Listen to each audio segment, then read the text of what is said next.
Assalamualaikum warahmatullahi wabarakatuh. Alhamdulillahirabbil alamin hamdan katsiran thayyiban mubarakan fih.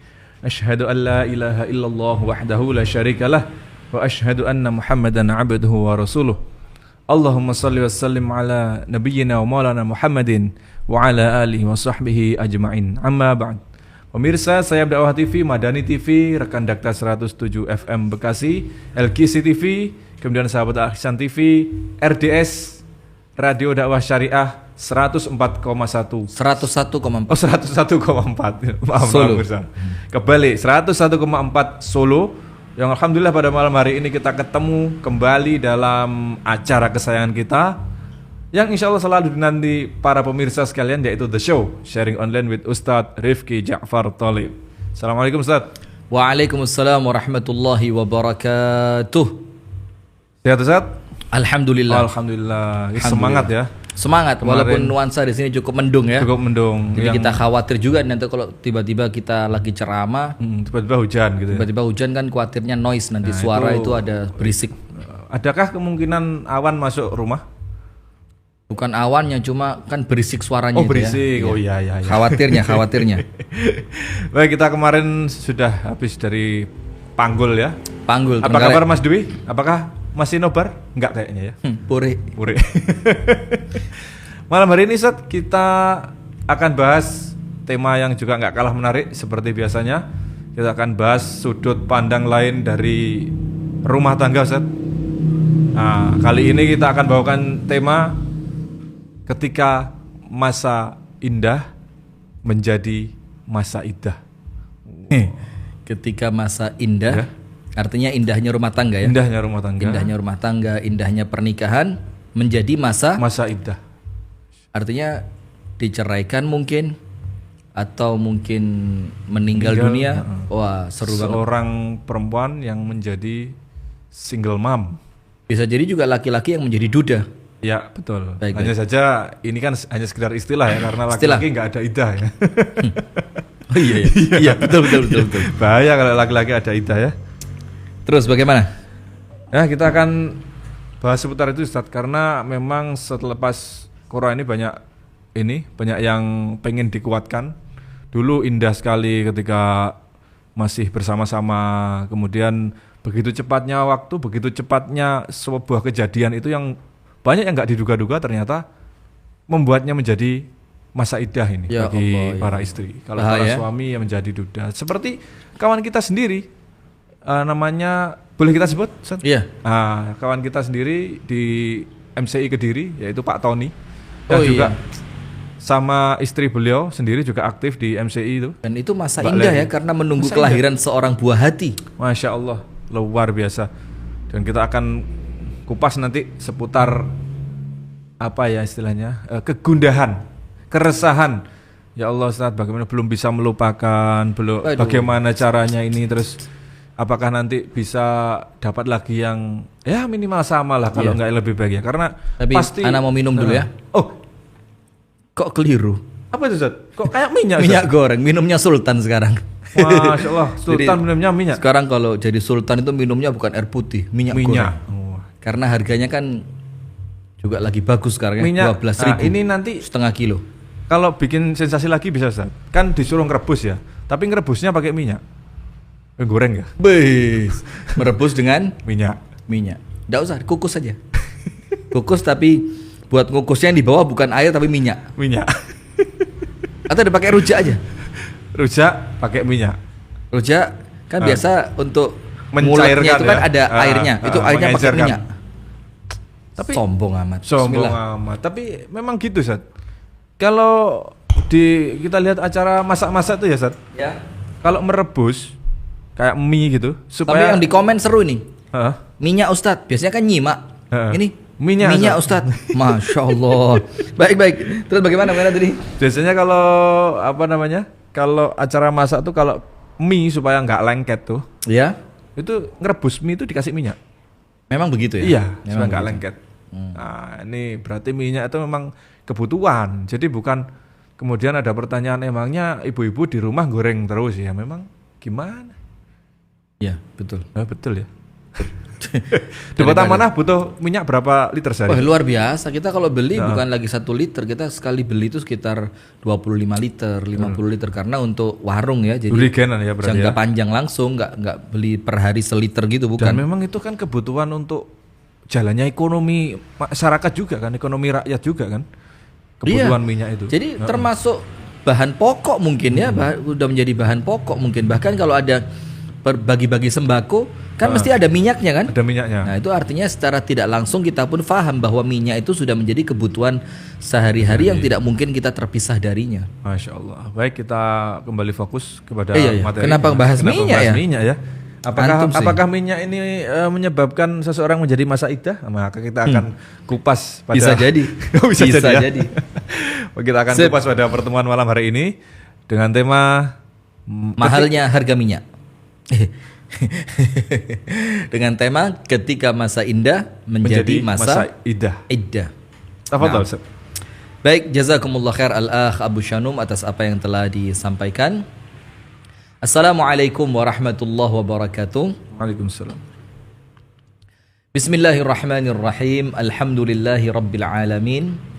Assalatu wassalamu ala asyrafil anbiya'i wal mursalin nabiyyina wa maulana Muhammadin wa ala alihi wa sahbihi ajma'in. A'udzu billahi minasyaitonir rajim. Ya ayyuhalladzina amanu taqullaha haqqa tuqatih wa la tamutunna illa wa antum muslimun. Allahumma inna nas'aluka ilman nafi'a wa rizqan tayyiba wa amalan salihan mutaqabbala. Allahumma amin, amma ba'du.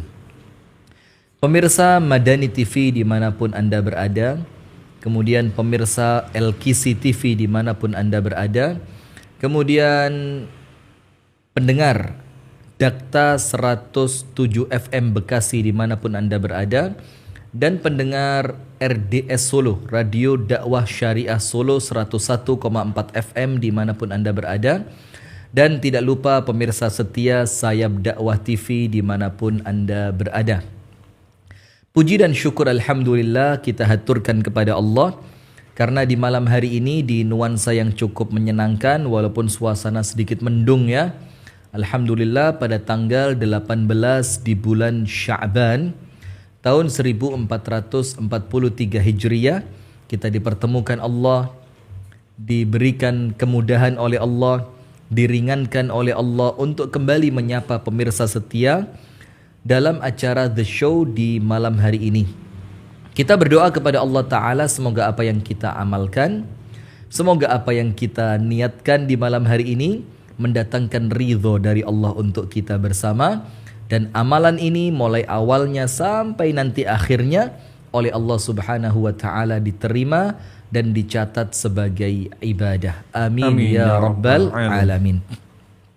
Kemudian berikutnya salawat beriring salam semoga terlimpah dan tercurahkan tidak terputus kepada uswah kita, suri tauladan kita Nabi Muhammad sallallahu alaihi wasallam beserta seluruh keluarganya, beserta seluruh istrinya, beserta seluruh sahabatnya dan seluruh di antara umat dan pengikutnya yang setia menjalankan sunnah, tuntunan dan ajarannya ila yaumil qiyamah.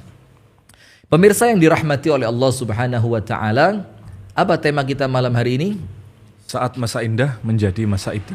Nah, sebelum kita masuk ke materi pemirsa, saya ingin sampaikan sedikit saja karena nampaknya acara The Show ini yang paling ditunggu oleh pemirsa ya, sehingga boleh jadi kami ceramahkan di beberapa video kami sebelumnya, tapi mungkin pemirsa mendengarkannya lewat The Show di Senin malam Selasa ini. Ada beberapa hal yang perlu kami sampaikan tentang bulan Sya'ban. Yang pertama, pemirsa yang dirahmati oleh Allah, dikatakan oleh Rasulullah Muhammad SAW tentang bulan Sya'ban ini, bahwa bulan ini adalah bulan yang dilalaikan oleh manusia. Karena diapit oleh bulan suci Rajab dan diapit pula oleh bulan penuh berkah yaitu bulan Ramadan. Sehingga di tengah-tengahnya antara Rajab dan Ramadan, bulan Sya'ban itu adalah bulan yang dilalaikan oleh manusia. Oleh sebab itu, ada satu sunnah dari Nabi besar Muhammad SAW di mana beliau mensunnahkan untuk orang-orang yang sebelum bulan Sya'ban sudah terbiasa puasa sunnah, untuk mereka menambah puasa sunnah mereka di bulan Sya'ban ini. Tujuannya apa? Agar tidak termasuk dari orang-orang yang melalaikan bulan Sya'ban. Kemudian yang kedua, disebutkan oleh Al-Imam Ibnu Hajar Al-Asqalani rahimahullahu ta'ala, salah satu di antara amalan yang dilakukan oleh sebagian salaf kita, itu mereka mengeluarkan zakat harta mereka atau zakat mal mereka itu dikeluarkannya di bulan Sya'ban. Mengapa mereka tidak menanti bulan Ramadan? Jawabannya adalah untuk supaya orang-orang Islam yang kurang beruntung secara finansial itu mereka tidak panik ketemu bulan Ramadan karena mereka telah memiliki simpanan harta. Orang kaya mengeluarkan zakat malnya di bulan Sya'ban. Orang-orang miskin dari kalangan kaum muslimin mereka tenang karena mendapatkan uang itu sebelum Ramadan sehingga bisa mereka gunakan untuk persiapan bulan Ramadan. Nah, itu dua hal yang kami sampaikan di awal sebagai pembuka untuk kita mengingatkan tentang bulan Sya'ban dan dekatnya bulan Ramadan. Jangan lupa banyak berdoa. Allahumma barik lana fi Rajab wa Sya'bana wa ballighna Ramadan. Atau doa yang disebutkan oleh sebagian di antara para salaf, doanya adalah Allahumma sallimni li Ramadan wa sallim Ramadhana li wa tasallamhu minni mutaqabbala. Ya Allah, panjangkan usia kami, selamatkan kami, sehatkan tubuh kami sampai kami ketemu Ramadan. Kemudian dikatakan oleh Rasulullah dikatakan oleh sebagian salaf doa yang berikutnya, wasallim Ramadhana li, dan jadikan Ramadan itu selamat untuk kami, wa tasallamhu minni mutaqabbala, dan terimalah setiap amal yang kami lakukan pada bulan Ramadan. Nah, jadi doa ini bisa kita amalkan untuk supaya kita bisa panjang umur sampai ketemu bulan Ramadan.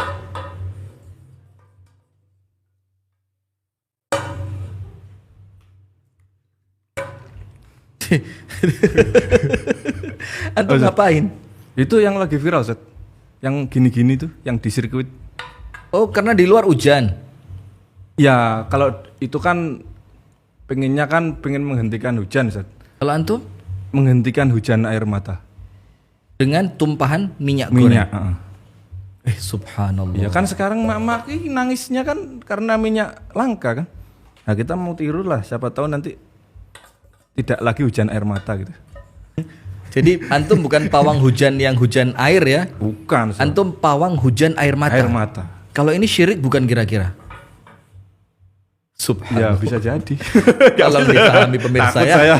Saya takut saya. Nah, jadi begini pemirsa, memang di malam hari ini ya banyak pilihan tema yang kita bisa ambil sebenarnya ya. Yang pertama pilihan tema tentang komen-komen yang terkesan meremehkan mahalnya harga minyak goreng. Kemudian lagi ramenya pawang hujan di sirkuit Mandalika. Tapi kita pilih tema masa indah, saat masa indah menjadi masa iddah. Nah, sebelum saya lupa tentang pawang hujan tadi, ini ketika umat Islam meyakini itu adalah suatu hal yang benar, maka kita khawatir itu akan terjatuh pada kesyirikan.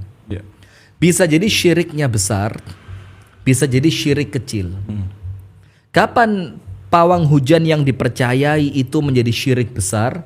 Ketika kekuatan menghentikan hujan itu diyakini dimiliki oleh pawang hujan. Maka ketika kita yakin kekuatan menghentikan hujan, menurunkan hujan itu hanya dari Allah, kemudian kita meyakini ada orang lain yang memiliki kekuatan yang sama, berarti kita menyetarakan antara Khalik dengan makhluk. Maka itu menjadi syirik besar. Kalau kita meyakini bahwa pawang hujan itu memiliki kekuatan dari zatnya dia, maka itu syirik besar. Kapan menjadi syirik kecil? Ketika kita meyakini tetap yang menghentikan hujan adalah Allah, tapi si pawang itu adalah sebab lantaran berhentinya hujan. Padahal secara ilmiah tidak terbukti, secara syariat tidak ditemukan dalil penunjangnya, maka menjadi syirik kecil. Ketika kita meyakini tetap Allah yang berkuasa menurunkan hujan, tapi karena adanya pawang hujan, maka dua-duanya tidak ada baiknya. Maka sudahlah. Meskipun syirik kecil tetap aja judulnya syirik gitu ya. Judulnya syirik. Jadi walaupun kecil, syirik itu termasuk dosa besar. Ya. Dan kita jadi ngerti ya ternyata memang benar makna jahiliyah itu bukan berarti orang yang tidak berpendidikan. Boleh jadi orangnya sudah profesor, orangnya sudah doktor, bahkan mungkin sudah di atas semua itu, tapi keyakinannya masih keyakinan jahiliyah. Bayangin di zaman orang-orang luar negeri sudah sampai berpikir yang keren tentang hujan, tentang panas. Di tempat kita masih, coba lagi. Gimana tadi? Coba cek caranya. Begitu ya. Jadi caranya begitu. Ini maka kami ingatkan untuk pemirsa Madani TV, pemirsa LKC TV, pendengar Dakta FM, pendengar RDS Solo dimanapun Anda berada, jangan mempercayai adanya kekuatan selain kekuatan yang datangnya dari Allah Subhanahu wa Ta'ala. Baik. Sekarang bagaimana? Zaman jahiliyah sebelum Rasulullah itu kan orang-orangnya itu kan bangsawan. Iya. Kemudian mereka saudagar yang tentu pengetahuan mengenai muamalah atau pengetahuan umumnya tentu juga nggak main-main gitu lah. Tetapi tetap aja kan menyembah. Iya, jadi artinya ritual-ritual yang aneh-aneh seperti itu kan. Memang pendidikan tentang akidah, pendidikan tentang tauhid, pendidikan tentang bagaimana kita memporsikan Allah dengan porsi yang benar di dalam syariat ini, itu harus selalu kita ajarkan kepada kaum muslimin, kepada umat Islam, wabil khusus yang usianya memang masih belia, karena sekarang ini perangnya adalah perang media. Barakallahu fikum. Jangan ditirulah Abu Shanum, siap sudah saya hentikan. Jangan ditiru. Siap. Yuk kita lanjut Ustaz.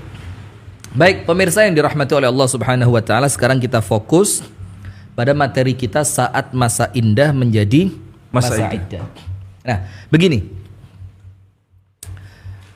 Pernikahan ini seperti yang sering kita sampaikan di acara The Show seperti ini, bahwa pernikahan jodoh, rezeki, hidup matinya manusia, kemudian bahagia atau sengsaranya manusia, bahkan perceraian atau kematian dari pasangan kita, itu semuanya merupakan misteri yang tidak ada yang mengetahuinya kecuali Allah Subhanahu wa Ta'ala. Maka ketika pernikahan itu misteri, ketika jodoh dan berpisah itu juga misteri, maka tidak menutup kemungkinan ada di antara kaum muslimin, ada di antara pendengar Dakta FM, RDS Solo, pemirsa Madani TV dimanapun Anda berada, pemirsa LKC TV, yang kemudian masa-masa indah pernikahan itu seketika berubah menjadi masa iddah. Nah, sekarang kita jelasin dulu ya, apa sih masa iddah itu? Kalau masa indah kan jelas ya. Masa indah itu ya awal pernikahan, lagi seneng-senengnya dengan suaminya, lagi bahagia-bahagianya dengan istrinya, lagi excited banget dengan dunia pernikahan, dengan dunia rumah tangga. Ternyata bukan sekedar mungkin ditinggal mati oleh suami atau istrinya, tapi boleh jadi diceraikan di masa-masa indah itu. Nah, maka masa iddah iddah itu adalah syariat di dalam agama Islam, di mana seorang wanita yang pertama tidak boleh keluar rumah, yang kedua tidak boleh menikah setelah ia ditinggal oleh suaminya, baik ditinggalkan karena meninggal dunia atau ditinggalkan karena perceraian. Maka masa iddah itu masa menunggu, tidak boleh keluar rumah, tidak boleh menikah setelah ia ditinggal mati oleh suami atau ditinggal cerai oleh atau diceraikan oleh si suami. Apabila perempuan ditinggal mati oleh suaminya, maka masa iddahnya adalah 4 bulan 10 hari. Fa'iddatuhunna arba'atu ashhurin wa 'ashra. 4 bulan 10 hari. Ketika ada seorang suami meninggal, maka istrinya itu masa iddahnya adalah 4 bulan 10 hari. Ketika ditinggal pergi oleh suami karena diceraikan, maka masa iddahnya thalathatu quru, 3 kali quru. 3 kali quru itu disebutkan oleh para ulama 2 pendapat. 3 kali masa suci atau 3 kali keluarnya darah haid. Nah berarti mudahnya begini, 3 bulan. Mudahnya berapa? 3 bulan. Untuk yang sudah tidak menstruasi, jadi masa menopause, tidak menstruasi, diceraikan sama suami, maka iddahnya mereka, masa menantinya mereka tidak boleh menikah itu thalathatu ashhur, 3 bulan. Jadi faham ya? Kalau ditinggal mati 4 bulan 10 hari. Kalau diceraikan oleh suami dalam keadaan mereka masih ada menstruasi bulanan, maka 3 kali masa suci sampai ketemu haid, suci, haid, suci, haid yang ketiga ditunggu masa sucinya, maka selesai masa iddahnya. Nah, kalau yang diceraikan adalah perempuan yang tidak lagi menstruasi, maka dihitung selama berapa? 3 bulan. Dihitung masa iddahnya selama 3 bulan. Nah sekarang pemirsa yang dirahmati dan diberkahi oleh Allah Subhanahu wa taala, kita akan sampaikan apa sih sikapnya seorang wanita, seorang istri apabila kemudian di masa-masa indah pernikahan itu tiba-tiba masa indah pernikahan itu seketika berubah menjadi masa iddah. Nah, apa yang harus ia lakukan? Nomor 1, antum lurusin dulu minyaknya. Oh iya, Khawatir nanti tidak kelihatan oleh pemirsa ya. Kita perlu pemirsa tahu bahwa ini minyak dan bukan curah ini. Apakah ini minyak. Ini kita akan giveaway? Enggak ya? Kita apain? Giveaway? Enggak ya? Giveaway? Mahalan ongkos kirimnya. Bener. Lebih mahal apa? Lebih mahal ongkos kirimnya dibanding minyaknya. Harga karena minyaknya, iya. Kan Pak Jokowi itu kan punya kartu Indonesia sembako murah. Katanya nanti kalau ibu-ibu bisa dipastikan kalau pakai kartu ini telur murah, gula murah, beras murah, minyak goreng murah. Terus kemana nasibnya kartu itu ketika minyak mahal? Dalam mimpi. Hati-hati lah tuh. Hati-hati lah. Hati-hati ya. Hati-hati, aduh gimana sih? Tolong. Ya kita kan husnudzon saat kita husnudzon. Mungkin sekarang masih mimpi ya, tapi mungkin 1-2 hari lagi ada lah, gitulah harapannya. Secepat itu kan. Antum yang bermimpi. sudah, fokus. Nah maka apa yang harus dilakukan oleh seorang laki-laki atau perempuan? Katakan beginilah, seorang pasangan ketika ditinggal seketika oleh pasangannya, dalam keadaan dia sedang cinta-cintanya, dalam keadaan dia sedang senang-senangnya, dalam keadaan rumah tangga itu sedang bahagia-bahagianya. Poin yang pertama, salah satu di antara rukun iman, bahkan rukun iman yang paling penting untuk difahami, yaitu meyakini al-qadha wal qadar. Apa al-qadha wal qadar itu? Adalah kita meyakini bahwasannya takdir kehidupan manusia, hidupnya, matinya, rezekinya, senangnya, susahnya, jodohnya, itu semua di tangan Allah Subhanahu wa ta'ala. Maka untuk pemirsa Madani TV yang kemudian Allah takdirkan suaminya meninggal dunia di saat dia sedang cinta-cintanya, untuk pemirsa Madani TV, untuk seorang suami yang sedang cinta-cintanya sama istri, ternyata tiba-tiba tidak ada angin, tidak ada hujan, istrinya menggugat cerai. Nah begitu. Nah maka poin yang pertama yang harus pemirsa fahami adalah takdir itu ada di tangan Allah Ta'ala. Takdir ada di tangan Allah Subhanahu wa Ta'ala. Hujan betulan kan? Antum, Masya Allah, kurang keren pawangnya tadi.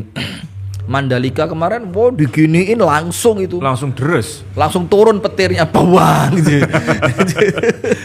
Masya Allah. Sampai dibuat main loh sama atlet-atlet balap motor itu kan. Di apa? Meme apa? Beguyon. Ya, gitulah ya. Iya. Parodi. Aduh, astagfirullah. Saya mau sampaikan kok sedang live televisi. Iya, enggak apa-apa. Enggak disampaikan kok pengen menyampaikan. Enaknya ya bagaimana ini? Gimana caranya? Nanti penasaran. Penasaran. Iya, Begini aja pemirsa. Jangan sekedar hanya fokus pada pawang hujan yang ada di tempat itu. Tapi cari dong, siapa yang ngundang? Nah, betul. Cari dong, siapa yang merestui mereka ada di tempat itu? Cari dong, siapa ini pawang hujan yang ternyata dulu katanya adalah ahli pawang hujannya salah satu capres ketika nyapres dulu. Dan dia ngaku, dan saya dipakai oleh capres Fulani setiap beliau berkampanye. Nah, gitu kok dibilang. Ya, sudah. Ya sudah lah. Udah. Ini mau 2024 ini ya. Minum dulu. Bismillah. Keliru lagi. Kok minyak? Bismillah.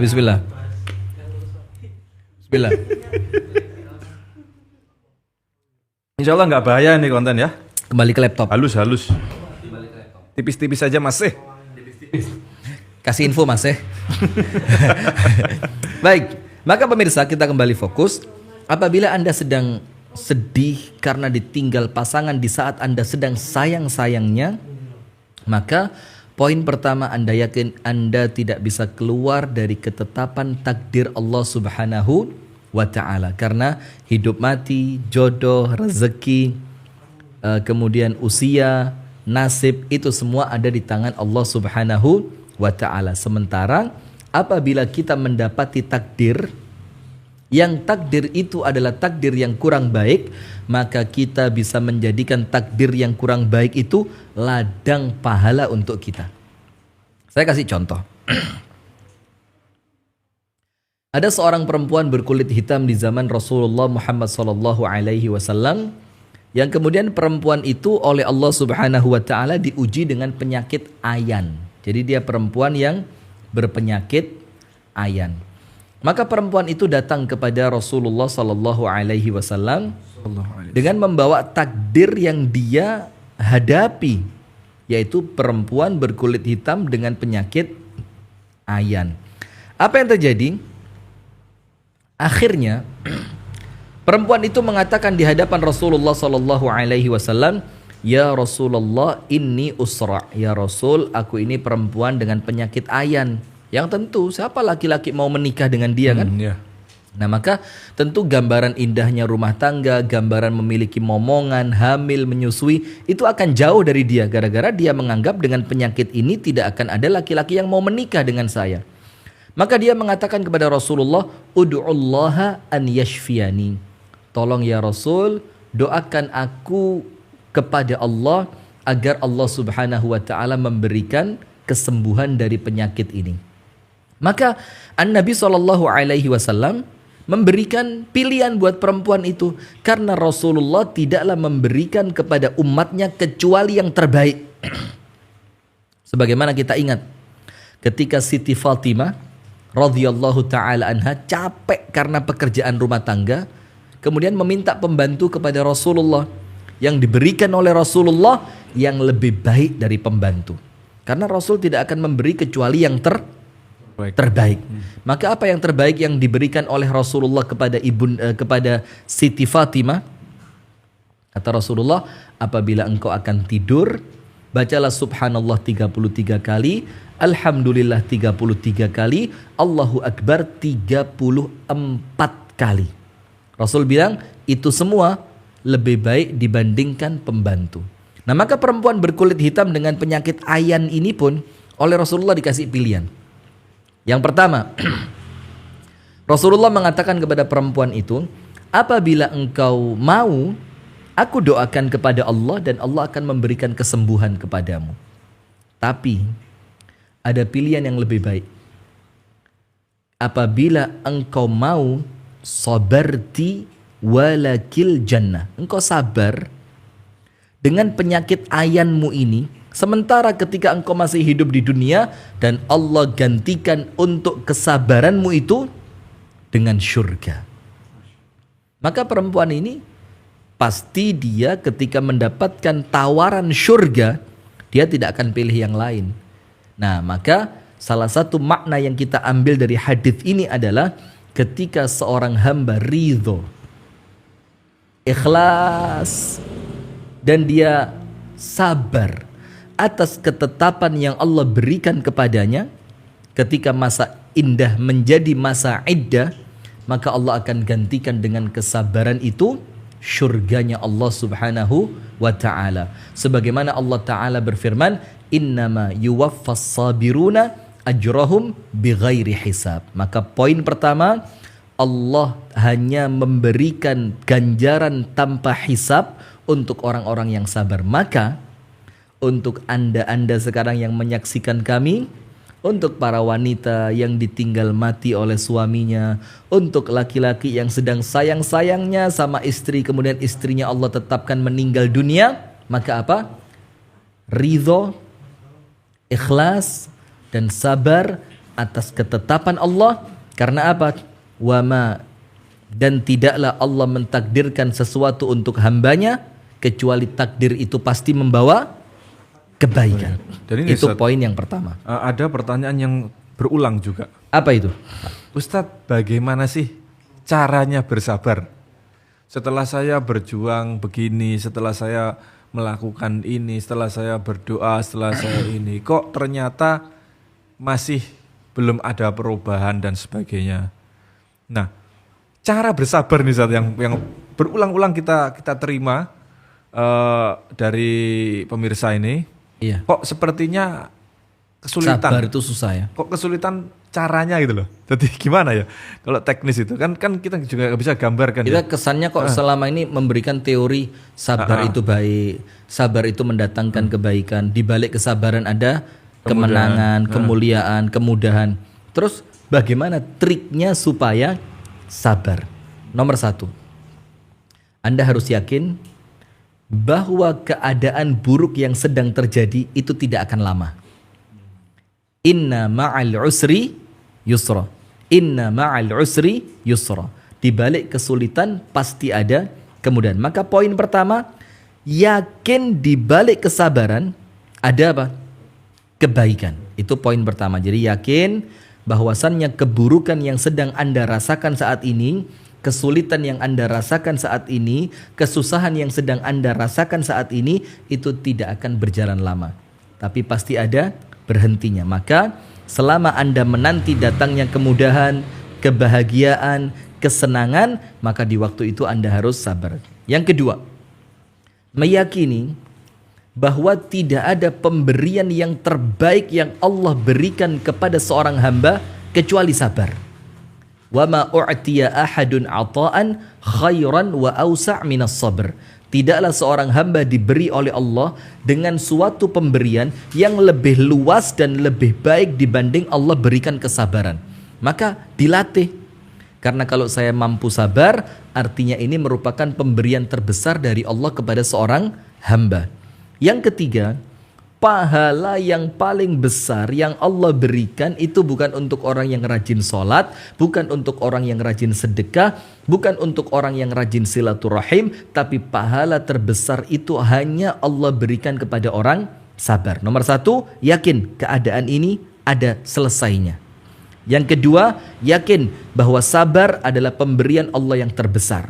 Yang ketiga, yakin tidak ada pahala yang paling besar kecuali Allah berikan pahala yang besar itu kepada orang yang sabar. Nomor 4, pertolongan itu datang untuk orang yang sabar.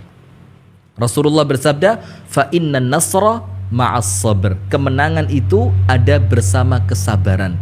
Allah Ta'ala berfirman, wasta'inu bis sabri wassalat. Mintalah tolong dengan sabar dan salat. Artinya orang yang sabar adalah orang yang akan mendapatkan pertolongan dari Allah. Dan yang terakhir, yang kelima, ingat, hidup bukan cuma di dunia, tapi kelak di akhirat. Maka sabar sejenak, nanti insya Allah Anda fokus pada akhirat, maka dengan itu Anda akan bisa sabar. Barakallahu fikum. Seperti itu Ustaz, yang bahwa orang itu semasa hidup itu hanya seperti mampir berteduh kan, itu kan? Iya, abiru sabil, seperti orang melewati jembatan aja. Atau mampir ngombe. Mampir ngombe. Jadi kita sekedar minum Ustaz ya. Iya. Jadi eman-eman kalau nggak sabar ya. Jadi sayang sekali kalau sampai kemudian kita nggak sabar. Kemudian ini juga ada pertanyaan lanjutan Ustaz. Apa pertanyaannya? Saya bisa sabar, tetapi kalau ikhlas belum. Nah ini gimana Ustaz? Apakah ini sesuatu yang berbeda atau senantiasa berpasangan sebenarnya sabar dan Begini. ikhlas? Ya. Memang kalimat itu kan begini. Ketika mendapatkan ujian dari Allah, yang pertama sabar, yang kedua ikhlas, kemudian ridho. Kan begitu ya. Atau dibolak-balik juga boleh. Ada sabarnya, ada ikhlasnya, ada ridho. Maka ketika orang mengatakan, saya sabar Ustadz, tapi saya belum bisa ikhlas, maka itu keliru. Karena tidaklah orang itu dikatakan sabar ketika dia ikhlas menerima. Ikhlas itu apa? Ikhlas itu dia hanya tawajuh kepada Allah. Tawajuh itu apa? Fokus hanya untuk Allah. Artinya dia sabarnya, sabar itu hanya mengharapkan pahala dari Allah. Nah maka ketika sabarnya untuk mencari pahala dari Allah, berarti sabarnya harus ikhlas. Maka tidak bisa dikatakan orang itu sabar kecuali dia orang yang ikhlas. Dan begitu pula sebaliknya, tidak mungkin bisa ikhlas kecuali sabar. Berarti senantiasa berpasangan, beriringan, saling melengkapi. Dan sabar plus ikhlas ketika terjadi musibah, itulah yang dinamakan orang yang ridho atas ketetapan takdir Allah. Siapa orang yang ridho dengan ketetapan Allah? Orang yang sabar dan kemudian dia mengikhlaskan itu hanya untuk Allah Subhanahu wa ta'ala. Nah itu poin yang pertama dulu ya. Nanti antum tambah pertanyaan antum lagi. Nah jadi poin yang pertama, ingat, kita tidak bisa lepas dari takdir Allah, tapi takdir itu bisa mendatangkan pahala ketika kita ikhlas, ridho dan sabar. Jadi apapun yang terjadi dengan pasangan kita, sudah ikhlaskan, sabar, ridho, maka Allah akan berikan untuk Anda berlipat-lipat kebaikan. Sekarang sikap yang kedua. Ada perempuan begini, dan ini kami dengarkan sendiri. Ada seorang perempuan yang ketika suaminya meninggal karena Allah takdirkan terkena virus corona. Maka perempuan itu masih di awal-awal masa pernikahan, bahkan mungkin di tahun kedua pernikahan, di tahun ketiga pernikahan, dengan usia yang masih cukup belia. Akhirnya si istri yang suaminya meninggal karena corona itu mengatakan begini kepada teman-temannya, wes saya nggak akan nikah lagi. Kenapa saya tidak akan nikah lagi? Karena ada ucapan dari Abu Bakar As-Siddiq radhiyallahu taala anhu yang mengatakan kalau seorang wanita ditinggal mati oleh suaminya, kemudian wanita itu tidak menikah lagi, maka Allah akan kembalikan si perempuan ini dengan suaminya kelak di mana? Di surga. Maka karena saya lagi cinta-cintanya sama suami, saya kepingin nanti di surga dengan laki-laki yang lain, saya kepingin tetap dengan suami saya itu, maka saya tidak akan menikah. Bagaimana dengan perempuan seperti itu? Gimana Ustaz? Mana tanya kok. Antum kebanyakan minyak goreng sih. Nimbun ya? Antum dapat dari mana ini? Ayo. Ini tujuannya kayak mesin Ustaz. Jadi mesin itu kan butuh minyak pelumas. Jadi terus saya cari ini, kemudian saya konsumsi, tujuannya supaya pelumas otak ini supaya nggak tell me. Antum minum ini. Ibu-ibu, marahin dia ibu-ibu. Anda susah nyari buat digoreng-goreng, dia diminum.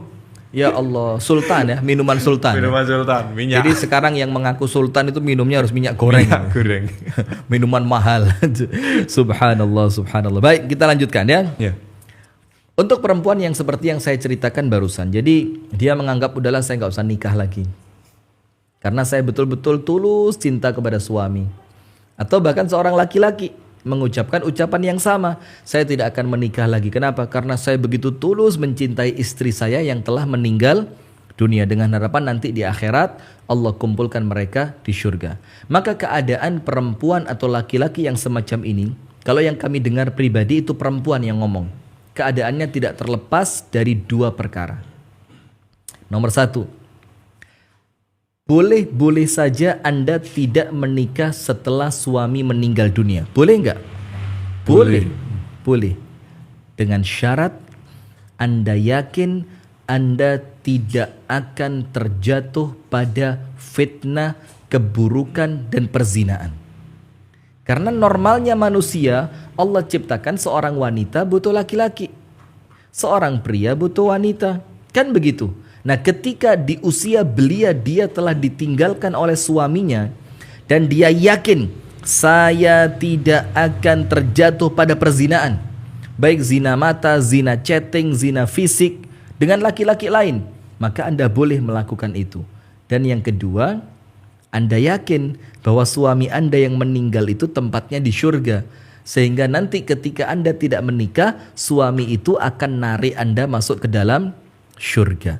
Tapi apabila usia perempuan yang ditinggal mati oleh suaminya itu masih belia, takaran 33 tahun, bahkan mungkin 27 tahun, bahkan mungkin masih di awal-awal 20 tahun, begitu kan?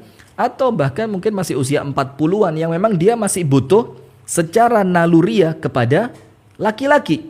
Maka apabila dia khawatir akan terjatuh pada perzinaan, dia khawatir akan dipandang remeh oleh orang lain karena, mohon maaf ya, konotasi janda yang dianggap oleh sebagian manusia sekarang, janda itu nampaknya rendah banget gitu loh. Padahal itu kan bukan pilihan, tapi takdir yang harus dihadapi. Nah, maka ketika Anda khawatir terjatuh dalam perzinaan, Anda khawatir akan menjadi fitnah, Anda khawatir bahkan nanti Anda tidak bisa menjaga diri dari godaan laki-laki lain, maka saat itu Anda lebih bagus menikah. Dan ketika Anda menikah setelah suami meninggal dunia, setelah masa iddahnya selesai 4 bulan 10 hari, Anda tidak ada aib sama sekali. Jadi perempuan yang menikah setelah perceraian, tidak ada aib. Perempuan yang menikah setelah suaminya meninggal dunia, bukan aib. Maka untuk perempuan yang menolak menikah setelah suaminya meninggal dunia karena begitu besarnya rasa cinta dia kepada suaminya, maka tidak terlepas dari dua hal. Ketika dia yakin dia tidak akan berzina, ketika dia yakin dia tidak akan terjatuh pada fitnah, dan dia yakin dia mampu sabar, maka boleh dia tidak menikah. Tapi namanya dunia, godaan besar, fitnah di mana-mana, apalagi usia masih belia, masih membutuhkan suami, lebih bagus nikah saja. Karena tidak menutup kemungkinan suami Anda yang berikutnya lebih baik, bahkan jauh lebih baik dibanding suami Anda yang pertama. Nah, itu poin yang kedua. Jadi ketika indah-indahnya rumah tangga, suami meninggal, maka ada perempuan yang masih terlalu emosional, saya nggak akan nikah, saya begitu cinta sama suami saya. Udah, sabar dulu. Seiring berjalannya waktu, maka ingatan-ingatan itu akan terlupakan oleh apa? Oleh waktu. Maka setelah itu Anda mungkin sudah mulai lupa dengan suami, Anda bisa menikah kembali. Barakallahu fikum. Itu kalau dibilang lupa, kayaknya sih enggak sih, Ustaz ya. Gak bisa lupa. Tapi apa ya istilahnya? Karena biasanya itu kan nampaknya memang harus move on nih gitu loh. Harus kita sedang butuh pemimpin lagi nih. Iya. Kayaknya dulu kan ada suami, ada yang membimbing, ada yang menemani ketika beraktivitas atau teman ngobrol macam-macam. Terus kemudian nampaknya saya butuh itu gitu loh. Jadi kayaknya kalau melupakan sih kayaknya enggak, Ustaz. Iya, nah itulah makanya artinya tetap pilihan kedua insya Allah lebih baik. Anda harus move on dan Anda menikah lagi. Karena apa? Nikah itu bukan sekedar untuk urusan biologis kan? Iya. Nikah itu kan butuh teman ngobrol, pembimbing. Ya. Seorang suami yang terus menentramkan, bukan menyengseng, menyengseng, minyakan. Itu pancing terusan dari tadi. Nah, hati-hati nanti masuk di daftar Ustadz radikal kan bahaya. Udah kok. Belum. Oh belum. Itu baru tulisan, aslinya belum. Aslinya belum. Ya. Nah, maka begini pemirsa, maka tetap pilihan yang kedua itu lebih baik. Karena apa? Nikah itu bukan sekedar memenuhi kebutuhan biologis, tapi apa? Anda perlu kembali beribadah. Beribadah kepada Allah dengan melayani suami, beribadah kepada Allah dengan memasakkan untuk suami, beribadah kepada Allah sabar atas kekurangan suami. Jadi tetap pilihan yang kedua lebih diutamakan. Seperti Abu Shanum bilang, nampaknya lupa pun susah. Maka terkadang bisa dilupakan dengan munculnya orang baru. Nah, itu poin yang kedua. Nah, terus antum ada pertanyaan apa tadi? Banyak ini, Ustaz. Nanti kita akan gali pertanyaan dari pemirsa. Kayaknya udah banyak nih yang masuk. Bagus-bagus kayaknya pertanyaan. Baik. Nah, sekarang poin yang ketiga. Yang pertama tadi, meyakini bahwa takdir Allah adalah yang terbaik, sehingga kita perlu sabar, ridho, ikhlas. Serahkan sama Allah, tawakal kepada Allah. Yang kedua, apabila ada yang sudah berazam saya tidak akan menikah lagi, maka tunggu dulu. Belum tentu Anda kuat. Sementara nikah itu juga bernilai ibadah. Sekarang poin yang ketiga, begini. Dan ini kejadian. Cuma saya nggak akan sebut tempat, nggak akan sebut nama ya, karena beliau juga termasuk jamaah yang biasa ngaji dengan kita ini, maka kita jaga perasaannya. Contohnya begini. Ini Anda dengerin baik-baik untuk teman-teman yang menyaksikan dan Anda mengalami yang hampir sama lah ya kejadian. Yang hampir sama dengan kisah yang akan kita ceritakan ini kan. Apa kisahnya? Seorang istri menikah dengan seorang suami, pasti ya. Pastilah. Seorang perempuan nikah dengan laki-laki, jelas jadi suami istri. Kok akhirnya si suami ini nikah lagi? Atau bahkan dalam sebagian cerita katanya nggak sempat nikah sih, kumpul kebo dengan perempuan. Si istri ini begitu hancur hatinya. Seorang suami yang dia begitu cintai, yang dia begitu sayang, yang dia begitu kagumi, ternyata ada perempuan lain di sisinya.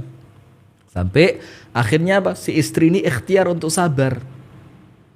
Dan Allah takdirkan si suami meninggalkan selingkuhannya. Kembali kepada istri sahnya. Dan semakin sayang, semakin cinta, semakin baik. Sampai si istri itu bilang apa? Nggak salah selama ini aku sabar untuk memperjuangkan rumah tanggaku. Sampai akhirnya suamiku kembali dan dia baiknya luar biasa. Antum tahu? Pas lagi sayang-sayangnya itu, suami istri ini kena corona. Pas yang Delta kemarin. Iya. Dan si suami meninggal. Innalillahi. Berangkat ke rumah sakit bareng, pulang sendirian. Allahu Akbar, ya Allah. Terus bagaimana ketika masa indah itu jadi masa iddah buat si perempuan ini? Saya kasih voice note buat dia.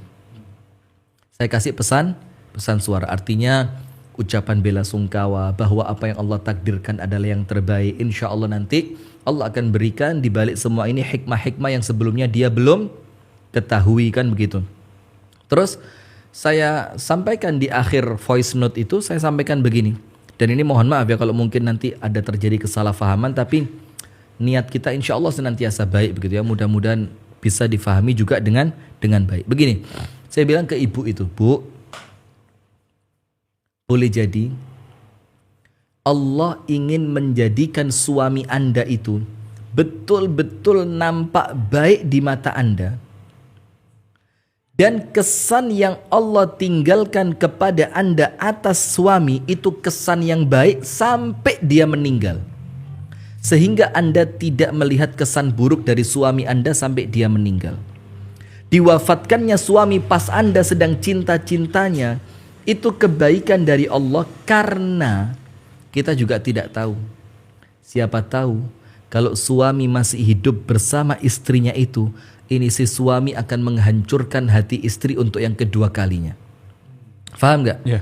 Jadi Allah itu menjaga perasaan cinta Anda kepada suami itu justru dengan wafatnya suami.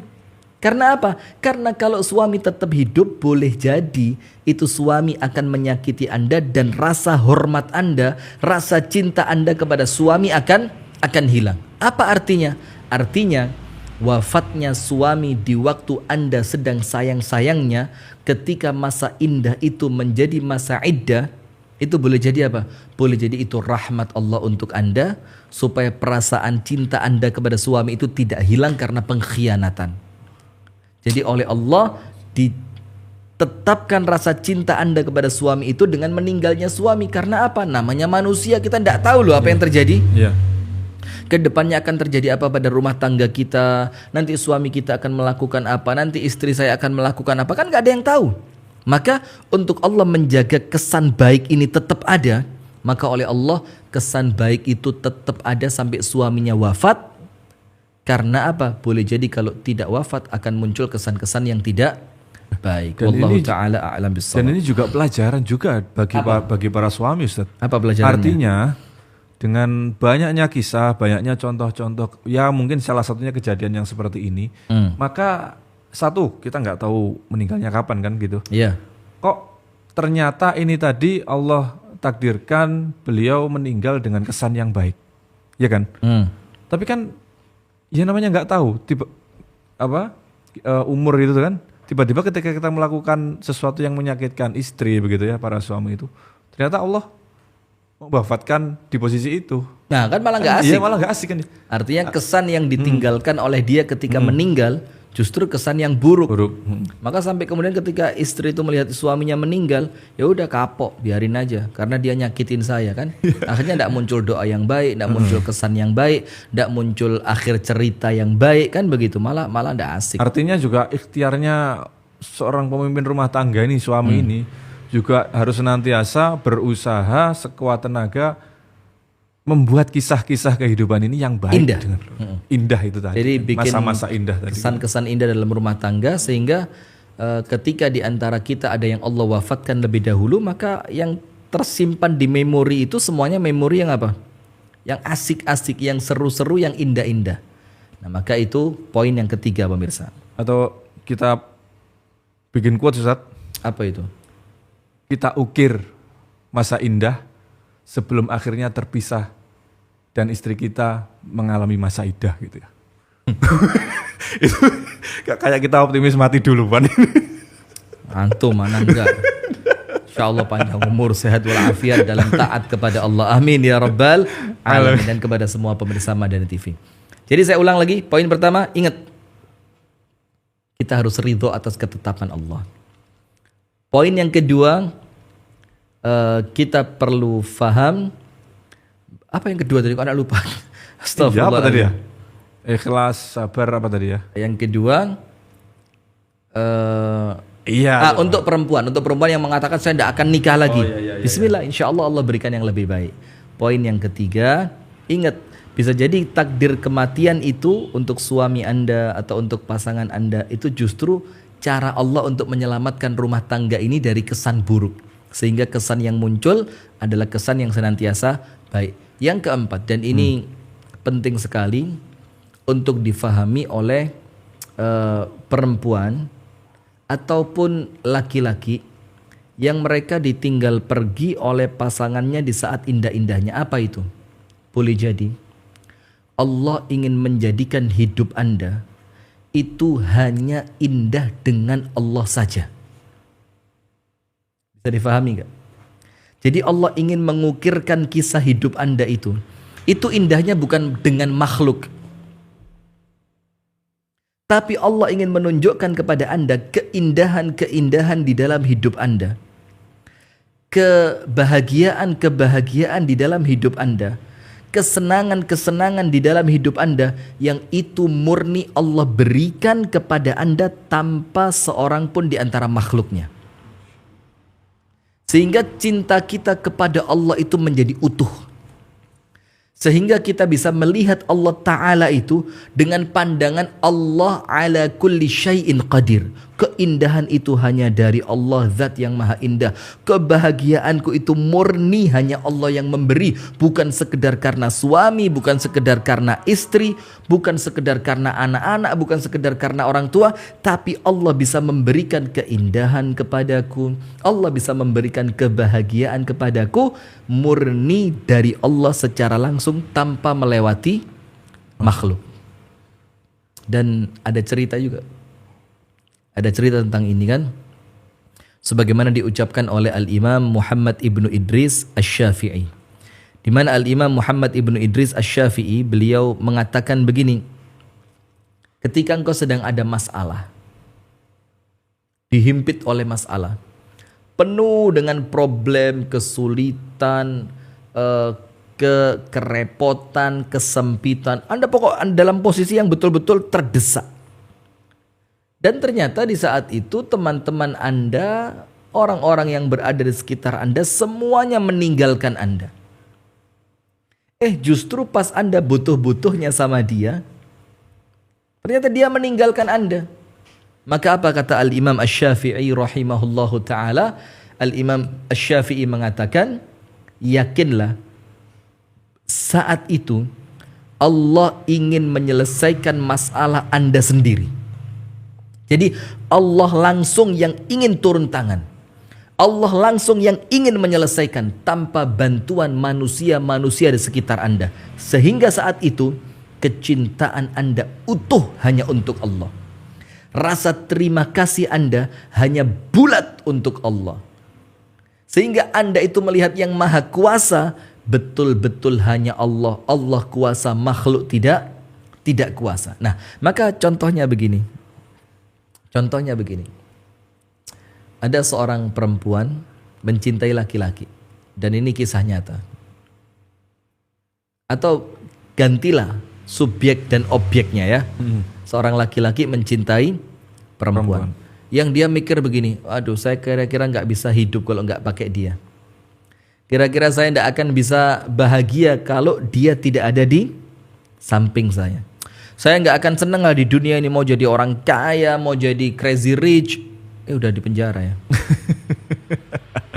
Yang crazy rich betulan mah 1 miliar, murah banget. 20 tahun. Lama banget. Minyak goreng langka banget. Astagfirullahaladzim. Ya, lanjut ya. Lanjut ya. Maka ceritanya begini, ada seorang perempuan jatuh hati pada seorang laki-laki. Yang dia sampai mikir, aduh saya nggak bisa bahagia lah kalau suami saya bukan dia. Atau katakan seorang laki-laki yang mencintai perempuan yang mengatakan, kalau bukan dia istri saya tidak akan tenang. Satu-satunya cinta gitu ya. Oh, sudah ada cinta lain kecuali dia. Sudah. Ternyata takdir tidak sampai ke sana. Jodoh Allah tetapkan bukan untuknya. Ternyata si perempuan ini ditakdirkan oleh Allah bukan untuk laki-laki itu. Sehingga si laki-laki ini begitu sedih. Kenapa? Aku harus mencintai perempuan yang perempuan itu tidak mungkin menjadi istriku. Atau seorang perempuan yang berpikir, kenapa aku harus mencintai laki-laki yang aku pun ngerti dia tidak mungkin jadi suamiku. Sudah, dalam perasaan yang dia yakin aku gak akan bahagia. Udah, terpisah mereka berdua, sedih sementara waktu, sebulan, 2 bulan, bahkan mungkin setahun, 2 tahun. Ternyata apa? Ternyata Allah datangkan untuknya seorang laki-laki atau seorang perempuan yang menjadi pendampingnya, dan itu jauh di balik apa yang pernah dia bayangkan. Luar biasa baiknya, luar biasa menyenangkannya, luar biasa khidmatnya. Artinya apa?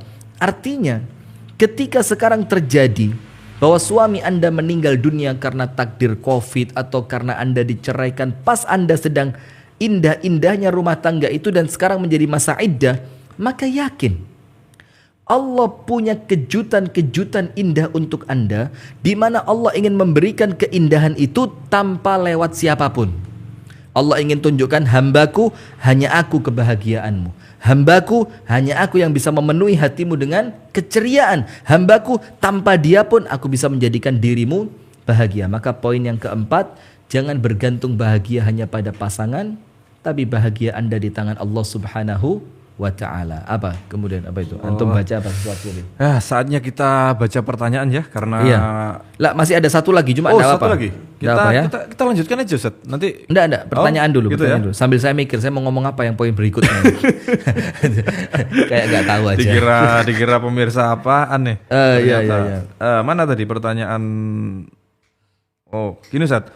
Ini ada satu kejadian atau sebuah kasus gitu ya. Iya. Jadi ada seorang suami ini yang kemudian ditinggal pergi oleh istrinya ini, meninggalkan seorang anak. Ini mengenai apa namanya? Mengenai hukum ya, mungkin. Suami yang istrinya meninggal dalam keadaan meninggalkan bayi lah. Meninggalkan satu bayi. Ya, terus. Nah, kemudian rencananya si bayi ini mau rawat oleh adik istrinya, adik almarhum istrinya tadi. Ya. Nah, qadarullah juga pas menyusui kan. Jadi mau sekalian disusui. Jadi diangkat menjadi anak susu. Anak susu. Lah, ternyata anak si adiknya istrinya tadi itu berbeda jenis kelamin dengan anaknya. Iya. Jadi laki perempuan gitulah disusukan bareng dalam kondisi ini misanan atau sepupu kan ya. Nah, ini kemudian ada anggota keluarga yang menentang. Jadi nggak boleh seperti itu, ada beda jenis kelamin dalam sepersusuan karena hubungannya apa namanya sepupu tadi. Kalau orang Jawa mungkin kita nganggapnya pancerwali begitu Ustaz.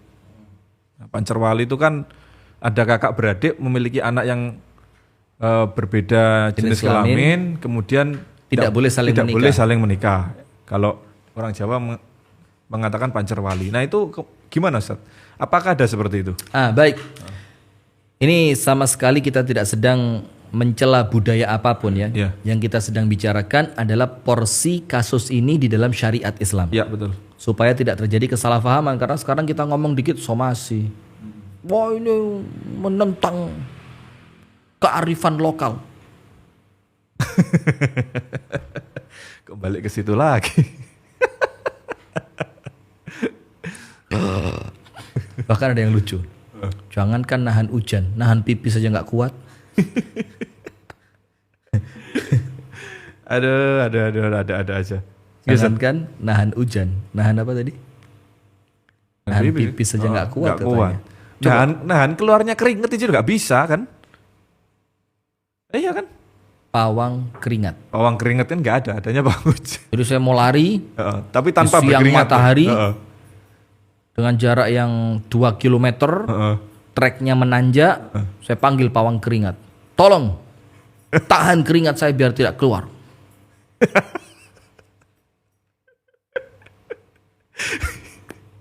Aduh. Nah, umbel gak iso. Hah? Pawang umbel. Aduh. Umbel itu apa ya? Ingus. Ya. Pawang ingus. Mantap. Jangan itu, nahan iler. Tidur.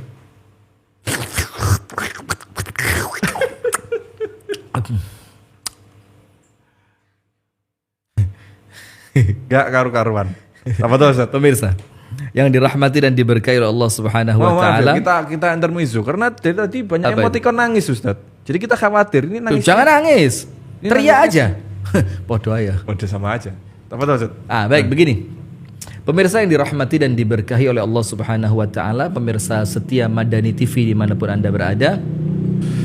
Pertanyaan dari Al-Akh Abu Shanum tadi, ada seorang suami, istrinya meninggal dalam keadaan istri ini punya anak laki-laki kecil, bayi baru lahir. Misalkan itu ya. Dan si istri yang meninggal ini punya adik perempuan yang kemudian sedang menyusui juga. Dan dia punya anak perempuan. Jadi disusukan bareng-bareng, yang satu anak laki-laki, yang satu anak perempuan. Yang anak laki-lakinya milik almarhumah kakaknya, yang anak laki-laki memang anak kandungnya, disusukan bersama. Dikatakan tidak boleh. Dalam Islam tidak ada aturan seperti itu. Siapapun boleh menyusui anaknya siapapun. Jadi istri antum boleh nyusuin anak-anak. Istri anak boleh nyusuin anak antum. Atau saya punya kakak laki-laki, anaknya dia boleh disusuin oleh istri saya. Iya. Atau anak saya boleh disusuin oleh istri dari kakak saya. Boleh, tidak ada larangan apapun dalam urusan persusuan. Tapi ingat, ketika mereka disusukan oleh ibu yang sama, yang awalnya misanan atau sepupu itu bukan mahram, maka mereka menjadi mahram karena persusuan. Ya, jadi saudara misan tadi, yang sepupu, awalnya mereka bukan mahram, sepupu tadi yang awalnya mereka bukan mahram, mereka boleh saling menikah, itu karena radha'ah, karena sepersusuan, maka mereka haram untuk menikah. Mereka haram untuk menikah. Dan kalaupun tidak disusui oleh ibu yang sama, maka misanan atau sepupu, saudara misan atau sepupu, bahasa Indonesianya yang mana sih, yang misan atau sepupu? Sepupu, bahasa Indonesia. Sepupu ya. Kalau misanan bahasa Jawa. Bahasa saya sih gitu. Oh iya. Maka sepupu itu ketika dia bukan saudara sepersusuan, maka dia boleh menikah. Jadi di dalam syariat Islam tidak ada istilah pancerwali.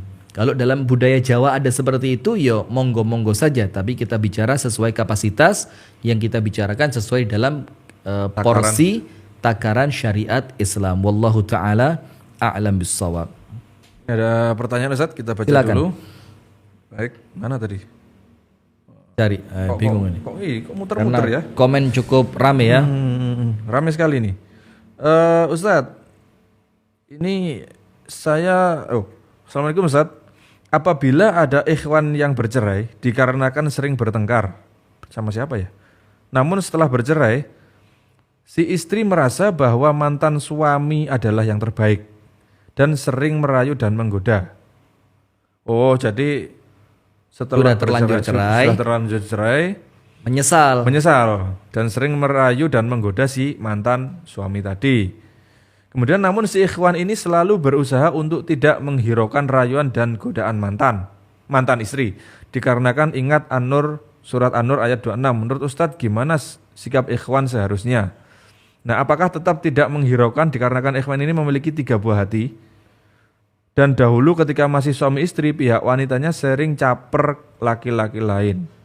Dan itu salah satu penyebabnya agar An-Nur berapa tadi? An-Nur 26. Dan itu salah satu penyebab menjadikan mereka berpisah gitu loh. Nah, kira-kira saran untuk ikhwan tersebut bagaimana? Karena di pengadilan agama anak dibagi berdua, yang satu setengah. Yang sudah besar ikut ayahandanya, sedangkan yang bayi ikut ibunya dikarenakan masih menyusui. Saya enggak terlalu jelas dengan pertanyaannya karena ini nampaknya ada sedikit keruwetan. Iya, dalam pertanyaannya ada sedikit keruwetan. Maka ini enggak jauh dari apa yang disampaikan. Jadi ceritanya gimana kira-kira menurut seorang suami istri ini sudah bercerai lah. Karena sering bertengkar. Ya, karena si istri biasa gangguin ikhwan yang lain, maka suaminya begitulah ya. Terus mungkin ya capernya bentuknya gimana? Kita gambarkan secara umum lah pokoknya caper. Ya. Nah, kemudian ternyata si istri ini, mantan istri ini menyesal gitu. Menyesal dan kemudian sering godain si mantan suami ini. Tapi kan di sini nggak digambarkan ya. Artinya ini menggodanya ini sudah setelah bercerai berapa lama? Ini kan nggak digambarkan ini. Ya, jadi masalah karena memiliki 3 buah hati. Apa hubungannya? Ya mungkin menjadi alasan gitu loh. Baik, gini aja kita jawab secara umum aja. Kita jawab secara umum. Begini pemirsa. Ketika kita tidak bicara apa masalah sebelumnya, pokok intinya mereka berdua sudah bercerai.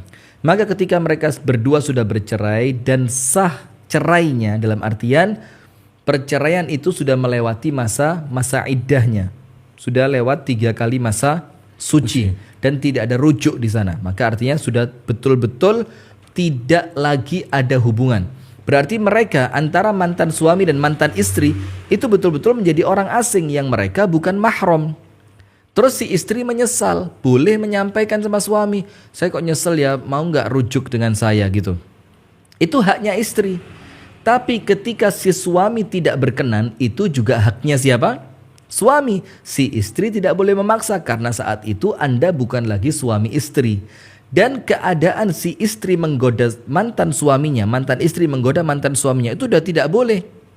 Kenapa tidak boleh? Karena mereka sudah bukan lagi mahram, yang artinya ketika mereka menggoda itu mereka menggoda perempuan dan laki-laki yang saling bukan mahram, kecuali disampaikan dengan baik-baik lewat perantara. Misalkan ngomong dong sama mantan suami saya kok pengen rujuk dengan dia, mau nggak nikah lagi dengan saya, kan begitu. Nah, jadi kira-kira wallahu taala a'lam bishawab, kira-kira seperti itu ya. Kemudian ada pertanyaan yang lain yang setelah cerai nyesel hubungan suami istri tadi gimana itu? Oh, jadi ceritanya si suami ini bertengkar. Terus si suami ini sempat menyampaikan talak 2 kali dalam satu waktu gitu, Ustaz. Dalam satu waktu? Dalam satu waktu. Jadi cerainya 2 kali. 2 kali. Nah, kemudian bagaimana secara hukum yang pertama? Kemudian setelah menyampaikan itu, seselang beberapa waktu, nanti mungkin kita bisa bagi 2, Ustaz ya, yang sebelum masa iddah sama setelah. Nah, kemudian ternyata si suami ini butuh gitu, Ustaz. Jadi pengen berhubungan suami istri begitulah. Butuh gitu. Nah, itu bagaimana, Ustaz? Apakah si istri ini kemudian menolak karena memang sudah fix bercerai dalam waktu itu atau gimana, Ustaz? Jadi secara hukum gimana? Baiknya bagaimana gitu? Barakallahu fikum. Kisah seperti ini mungkin juga mewakili pertanyaan yang banyak di luaran sana ya. Jadi ada suami istri, si suami menjatuhkan cerai kepada istrinya. Dalam satu majelis mengucapkan talak 2. Diceraikan langsung 2 kali. Menurut mayoritas para ulama, cerai berapa kali pun yang disebutkan di dalam satu waktu, maka jatuhnya talak satu. Kecuali Syekhul Islam Ibnu Taimiyah yang beliau mengatakan talak 3 dalam sekali ucapan itu jatuh talak 3. Itu ucapan atau fatwa dari Syekhul Islam Ibnu Taimiyah. Tapi jumhur ulama, mayoritas ulama mengatakan talak 3 dalam satu waktu itu jatuhnya cuma berapa? Satu. Nah, udah artinya jatuh talak 1. Nah, talak 1 ini baru jatuh betul-betul menjadi talak yang mereka terpisah dari suami istri, dari ikatan pernikahan itu setelah mengucapkan talak sekarang, kemudian jatuh masa iddah. Masa iddahnya berapa? 3 kali suci. Nah, berarti selama belum 3 kali suci mereka masih suami istri. Si istri tidak boleh keluar dari rumah suaminya. Dan tidak boleh diusir ya. Dan tidak boleh diusir dari rumah suami. Karena sebelum masa iddahnya yaitu 3 kali masa suci itu jatuh, maka dia masih suami istri. Itulah kenapa Syekh Muhammad bin Shalih Al-Utsaimin rahimahullahu ta'ala beliau mengatakan justru di waktu talak 1 itu si istri disuruh dandan cantik-cantik. Kenapa? Siapa tahu suaminya menyesal, dia berhasrat dengan si istri itu, kemudian dia hubungan suami istri. Dan hubungan suami istri selama masa iddah belum selesai itu otomatis rujuk. Otomatis rujuk, tidak perlu saksi, tidak perlu akad ulang. Selama sebelum masa iddahnya belum berakhir. Dan, kapan masa iddahnya? 3 kali masa suci. Dan disebutkan masa iddah itu berarti sudah terhitung talaknya Ustaz ya? Tetap sudah terhitung ya? Maksudnya? Jadi misalnya talak, kemudian kan ada rujuk. Masa iddah, terus rujuk itu udah hitung 1 talak. Sudah dihitung 1 ya? Apabila nanti di perjalanan rumah tangga mereka terjadi talak lagi, berarti maksudnya sudah talak yang kedua. Artinya di situ kan ada rujuknya ini gitu loh. Ada. Jadi antara menghitung talak 1 dan 2 itu di tengah-tengahnya ada rujuk. Nah, yang itu yang kemudian kita punya janji dengan pemirsa juga kan, fikih talak iya. dan rujuk ini. Ini ternyata nyambungnya ke sana, Ustaz. Iya, jadi begitu pemirsa. Jadi selama masih di antara masa iddah, hubungan suami istri itu otomatis menjadikan mereka rujuk. Wallahu taala a'lam bishawab. Poin yang terakhir yang kelima saya sampaikan dulu. Poin yang kelima adalah ketika saat masa indah menjadi masa iddah, maka perhatikan. Jangan pernah memandang sebelah mata kepada siapapun yang berstatus janda atau duda. Kalau duda kadang-kadang nggak jadi masalah. Cuma status janda ini yang kemudian terkadang menjadi konotasinya negatif.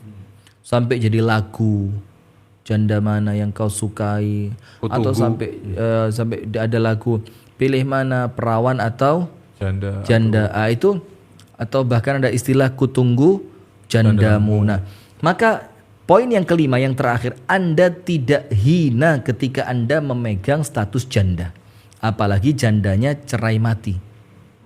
Tidak ada hinanya sama sekali. Sehingga apa? Anda menjadi janda itu bukan pilihan Anda, karena bukan dari perceraian, tapi karena apa?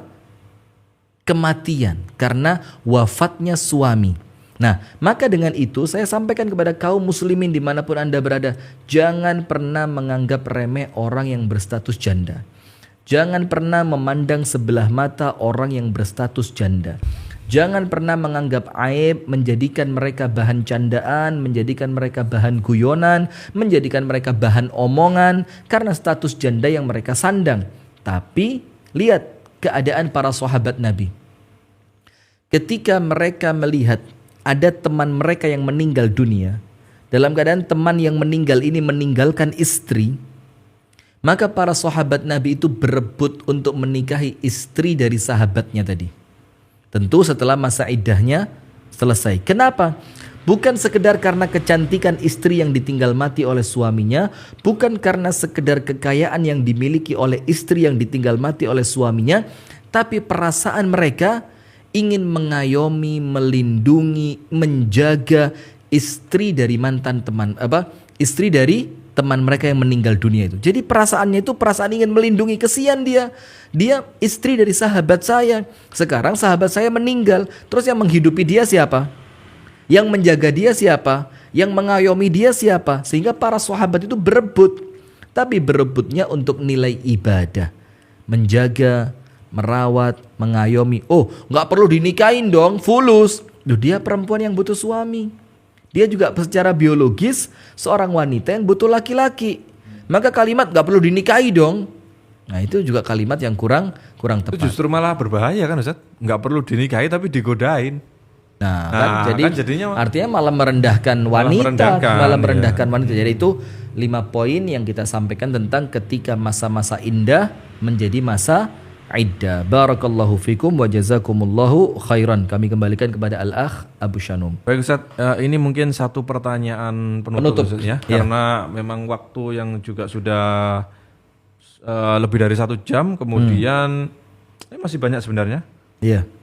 Dan kita juga tadi sudah membaca banyak ini pertanyaan. Maaf, ini pertanyaan titipan yang tadi saya lupa.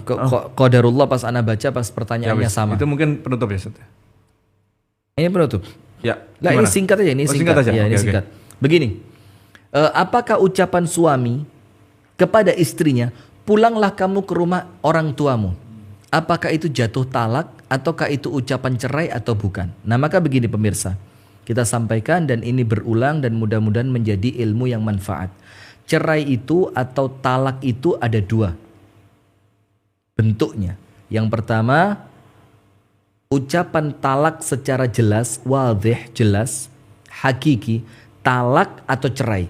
Maka apapun yang terjadi, bercanda ataupun main-main itu jatuh talak. Yang kedua, kinayah. Kinayah itu kata kiasan yang perlu penafsiran. Seperti apa? Pulanglah kamu ke rumah orang tuamu. Aku gak butuh sama kamu. Aku dengan kamu sudah tidak ada hubungan lagi. Itu kiasan. Yang kemudian perlu dikembalikan pada yang mengucapkan. Ucapanmu tadi, aku pulanglah engkau ke rumah orang tuamu, itu niatnya cerai atau bukan? Kalau diniatkan dari ucapan itu cerai, maka jatuh cerai. Tapi kalau diniatkan dari ucapan itu bukan cerai, maka tidak jatuh cerai. Maka kalau ucapannya jelas, apapun yang terjadi, jatuh cerai. Kalau ucapannya kiasan, maka harus ditanyakan kepada yang mengucapkan, niatanmu dengan ucapan itu apa. Sehingga kalau ditanyakan, pulanglah kamu ke rumah orang tuamu, apakah kalimat itu jatuh talak? Tergantung niat dari yang mengucapkan, maka perlu diperjelas. Wallahu ta'ala a'lam bissawab. Satu pertanyaan terakhir yang insya Allah akan menutup perjumpaan kita pada malam hari ini. Iya. Yaitu ini kita bacakan. Assalamualaikum Ustaz. Ingin bertanya Ustaz, bagaimana jika suami ingin menceraikan istrinya, tapi istrinya nggak mau, sampai nangis-nangis gitu, minta permohonan agar suami tidak menceraikannya. Bagus. Karena istri sangat sayang kepada suaminya. Bagaimanapun keadaan suaminya itu, meski dia kasar, dia tetap sayang. Ya ini semua jawabannya. Jadi materi hari ini jawaban buat pertanyaan Anda. Terus. Nah kemudian, karena alasannya nggak mau anaknya terlantar, maka walaupun berakibat dia sakit hati, dia tetap pengen bertahan, gitu loh. Jadi suaminya itu kasar, mungkin ya sampai ke ADRT mungkin ya, kalau boleh kita katakan. Tapi malah si suaminya malah disayang sama istrinya. Iya, malah disayang. Tapi seketika suami menceraikan istri, istrinya nggak mau diceraikan. Nah ini. Jadi dari pertanyaan Anda ini sebagian terjawab dari yang kita sampaikan. Kalau itu memang takdirnya Allah setelah Anda ikhtiar, ya sudahlah. Boleh jadi Allah datangkan kebaikan setelah itu. Kan begitu. Yeah. Nah, maka begini. Si istri mau ataupun tidak mau diceraikan, kalau suami sudah mengatakan cerai, jatuh cerai. Baik istrinya mau ataupun tidak. Jadi tidak ada syarat. Kamu saya cerai ya, saya nggak mau, terus nggak cerai. Lucu ini. Karena apa? Hak cerai itu di tangan suami. Nah, tapi ketika Anda berpikir ini kan saya sayang banget sama suami saya perhatian sama anak-anak saya, bagaimana kalau mereka hidup tanpa ayahnya begitu. Nah, maka dari sini itu dikomunikasikan, karena jatuhnya talak satu itu bukan akhir dari segalanya. Maka setelah diceraikan dengan talak 1, maka komunikasi dengan suami. Cobalah, saya sayang sama kamu. Saya bisa memperbaiki mungkin kalau saya yang salah. Terus bagaimana nasib anak-anak kita? Maka mau ataupun tidak, ketika suami sudah mengucapkan cerai, maka sudah jatuh talak 1. Wallahu ta'ala a'lam bissawab wa barakallahu fikum. Ini menjelang bulan Ramadan ya, kita mengucapkan permohonan maaf yang sebesar-besarnya kepada seluruh pemirsa Madani TV apabila ada di antara ucapan-ucapan kami, candaan-candaan kami, sikap-sikap kami miss dalam jadwal yang seharusnya jam 8 terkadang sedikit karena kendala teknis mundur jam 8.10, 8.15, maka kami dengan Al-Akh Abu Shanum dan teman-teman di produksi Sayap Dakwah TV dan Madani TV memohon maaf yang sebesar-besarnya. Mudah-mudahan kita bisa berjumpa bulan Ramadan dalam keadaan baik, sehat walafiat, istiqomah dan kuat ibadah. Amin ya rabbal alamin. Baik pemirsa yang dirahmati dan diberkahi oleh Allah, kita sudah sampai di penghujung acara pada malam hari ini. Dan insya Allah kita akan ketemu lagi di hari Senin mendatang kalau Ustadz nggak safar ya. Rencananya kan mau safar sama family ya. Insya Allah. Karena ini menjelang bulan Ramadan ya, beliau ingin berkunjung ke rumah saudara yang ada di Jakarta kalau nggak salah ya Ustadz. Iya, insya Allah. Rencananya ya. Jadi mohon doanya semoga apabila Allah takdirkan kita bisa ketemu lagi, semoga nanti kita akan sharing-sharing lagi dan semoga menjadi wasilah kepada pemirsa bertambahnya ilmu juga. Mungkin ada solusi-solusi yang bisa terpecahkan lewat hari ini. Kalaupun nanti ternyata Ustadz ternyata safar ya otomatis kita libur lagi. Ya, minum dulu. Minum. Mahal loh ini. Mahal loh ini. Mahal.